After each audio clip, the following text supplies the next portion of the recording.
Hello மக்களே, நான் நல்லா இருக்கேன். நீங்கள் நல்லா இருக்கீங்களா? அன்போடு இருக்குது சின்ன சின்ன. இன்றைக்கி நீங்கள் பார்க்குறது கொடி குழம்பு பூண்டு. ஸோ இஞ்சி பூண்டு இல்லை, அதனால் நம்ம இஞ்சி பூண்டு க்ளீன் பண்ணி நல்லா செருக்கி அதுக்கப்புறம் அரைச்சி எடுத்துகிற போகிறோம். ஃப்ரெஷ்ஷாக எதுவுமே இஞ்சி பூண்டு போட்டால் தான் ரொம்ப டேஸ்ட்டாக இருக்கும்.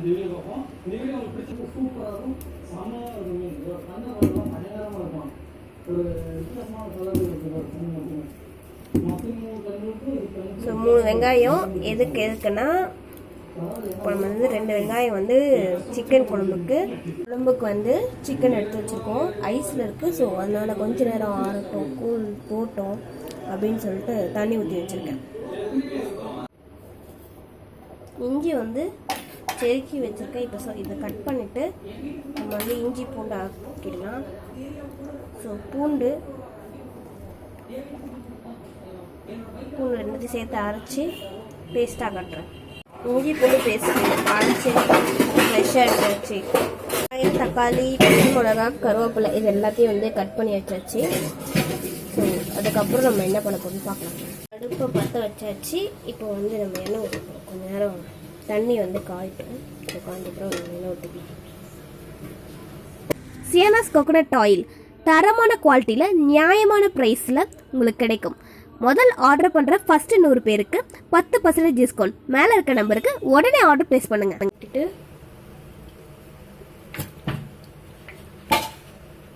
நான் ஊற்றுறது தேங்காய் எண்ணெய். நம்ம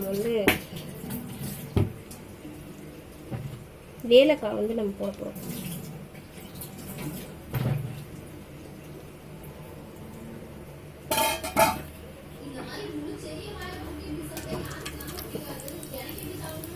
கொஞ்சம் நேரம் லைட்டாக வதங்கிட்டோம். அப்படியே வதங்கின கப்பில் வெங்காயத்தை எடுத்து போடுறோம்.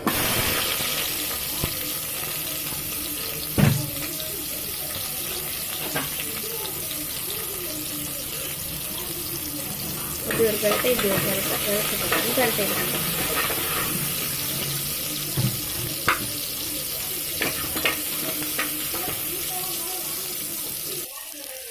ஸோ இப்போ நம்ம தக்காளி போட்டுக்கலாம்.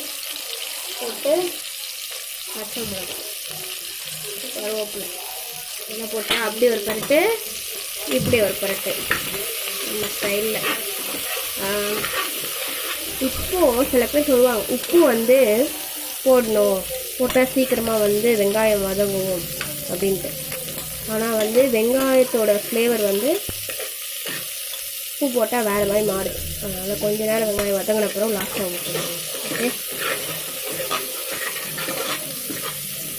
இப்போ நம்ம இஞ்சி பூண்டு போட போகிறோம். இஞ்சி பூண்டு நம்ம கஷ்டப்பட்டு இஞ்சி செருக்கி பூண்டு தட்டி தோல்லாம் உரித்து அரைச்சி எடுத்த இஞ்சி பூண்டு ஃப்ரெஷ்ஷாக.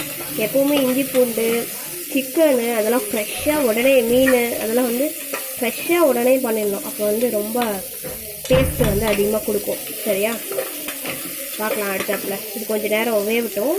ஸோ அது வரைக்கும் நம்ம கொஞ்சம் நேரம் வெயிட் பண்ணலாம். இப்போ நம்ம சிக்கன் ஆட் பண்ணிக்கலாமா?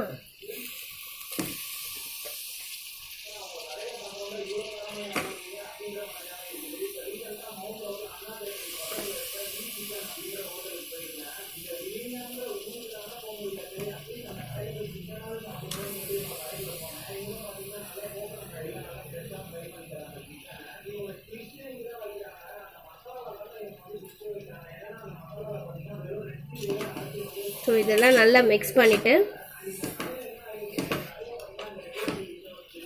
இப்போ நம்ம சால்ட் போட போகிறோம். சால்ட்டு இப்படி எல்லா மசாலாவும் இப்போ கொட்டி என்னென்ன மசாலா போடுறேன்னு நான் சொல்கிறேன். நம்ம சேனலில் பேஸ் மசாலான்னு ஒன்று இருக்குது, நீங்கள் போய் பாருங்கள். ஸோ அதில் 3 ஸ்பூன் இதில் ஆட் பண்ணுவேன். அதுக்கப்புறம் வத்தத்தூள் 1 இல்லை 1.5 ஸ்பூன் ஆட் பண்ணுவேன். அப்புறம் ஜீரகம் 1/2 ஸ்பூன். அவ்வளோதாங்க, அவ்வளவே தான். அதுக்கப்புறம் விசில் போட்டு இறக்க வேண்டியதான். மசாலாலாம் சொல்லிட்டுன்னா சரி பண்ணுவோம், மசாலா போடுவோம். அப்படியே காட்டுறேன் உங்களுக்கும். ஸோ இப்படி பரட்டி எடுக்கிறதுனால என்ன பெனிஃபிட்னா, எல்லா சைடும் அந்த இஞ்சி பூண்டு ஃப்ளேவர் போயிருக்கும், அந்த தக்காளி வெங்காயம் ஃப்ளேவர் போயிருக்கும். ஸோ அந்த ஃப்ளேவர்லாம் போகணுன்றதுக்காக ஒரு 2 நிமிஷம் இப்படி பரட்டி எடுத்துக்கோங்க. எல்லா சைடும் பரட்டணும். ஸோ இப்படி ஸோ எல்லா ஃப்ளேவரும் எல்லாத்துக்குமே போயிருக்கும். சரியா, எல்லா சிக்கனுக்கும் போயிருக்கும். ஓகே, இப்போ எல்லா மசாலாவும் போடலாம். நான் போடுறதெல்லாம் சொல்கிறேன், பொறுமையாக சொல்கிறேன், பொறுமையாக நோட் பண்ணிக்கோங்க. நான் ஒரு மசாலா சொல்ல மறந்துட்டேங்க. ஆக்சுவலி மஞ்சத்தூள் அது வந்து கொஞ்சம் காண்ட்டு ஒரு சித்திரைக்கை அளவுன்னு சொல்லுவாங்க, அந்த அளவுக்கு லைட்டாக போட்டுக்கலாம். உப்பு நான் சொன்னேன்ல, உப்பு போடணும். அப்புறம் நான் பேஸ் மசாலா நான் சொல்லிகிட்ருக்கேன். ஸோ நம்ம சேனலில் ஷார்ட்ஸ் வீடியோவில் இருக்குது அது எப்படி செய்கிறதுன்ட்டு. ஸோ இந்த பேஸ் மசாலா எல்லாத்துக்கும் போடணும். ஸோ இந்த பேஸ் மசாலாவை நல்லா நோட் பண்ணிக்கோங்க. ஸோ இப்போ வந்து வதத்தூள். ஸோ என்னென்னா இப்போ இன்னொரு மசாலாவை நான் மறந்துட்டேன். இது வந்து பெப்பரு. இதில் வந்து 1/4 ஸ்பூன் போட போகிறோம். ஸோ ஆக்சுவலி இந்த மசாலாலாம் வச்சே குழம்பு செஞ்சிடலாம். பட் டேஸ்ட்டு வந்து அதிகமாக வரணும் அப்படின்னா பெப்பர் வந்து எக்ஸ்ட்ராவாக ஆட் பண்ணிக்க போகிறோம், அவ்வளோதான். சரியா, ஒன்றா போடுவோமா? ஒரு சிட்டிகை அளவு மஞ்சள் போட்டாச்சு. ஸோ சால்ட்டு தேவையான அளவு, கரெக்டாக சால்ட்டு தேவையான அளவு. ஸோ டேஸ்ட்டு பார்த்துட்டு இதுக்கப்புறம் போட்டுக்கலாம். இப்போது இது பேஸ் மசாலா 3 ஸ்பூன் போடுப்பேன் நான். 1 2 3. ஓகே, இப்போது வத்தத்தூள் அப்படின்னு சொல்கிறோம் இல்லையா, அது வந்து chilli masala, red chilli masala, இது வந்து 1 ஸ்பூன். ஓகேவா? இப்போது நான் சொன்னது ஜீரகம் போட போகிறோம் அப்படின்னு சொல்லிட்டு. ஸோ 1/2 ஸ்பூன் பெப்பர் போட்டேன். சீரகம் வந்து 1/2 ஸ்பூன். ஓகே, சீரகம் 1/2 ஸ்பூன். இவ்வளோதான். மசாலா முடிஞ்சு எல்லாத்தையும் பரட்டிட்டு கொஞ்சம் நேரம் தண்ணி ஊற்றி வேக வைக்க போகிறோம். இதை கொஞ்சம் பரட்டிட்டு வந்துடுறேன். ஸோ கேமரா நானே எடுக்கிறதுனால கொஞ்சம் பரட்டுறது கொஞ்சம் கஷ்டமாக இருக்குது. பரட்டிட்டேன், சக்ஸஸ். ஸோ பரட்டுறதுக்கு கஷ்டப்பட்டுருப்ப பார்த்தீங்கன்னா தெரியும்.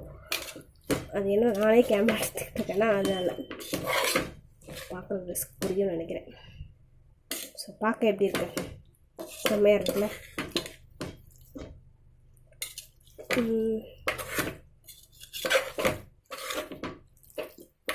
ஸோ லைட்டாக அப்படி இருக்கட்டும், 5 மினிட்ஸ் அப்படி விட்டுருங்க.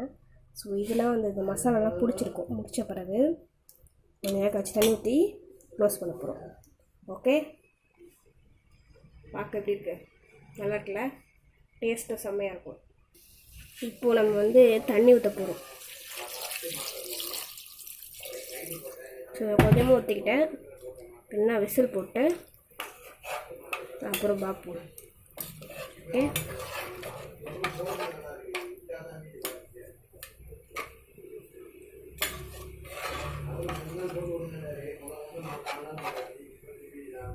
கொஞ்ச நேரம் கழிச்சு கொதிச்ச பிறகு தெரியும். இது விசில் போட்டு வரேன். இப்போ விசில் போட்டாச்சு. ஸோ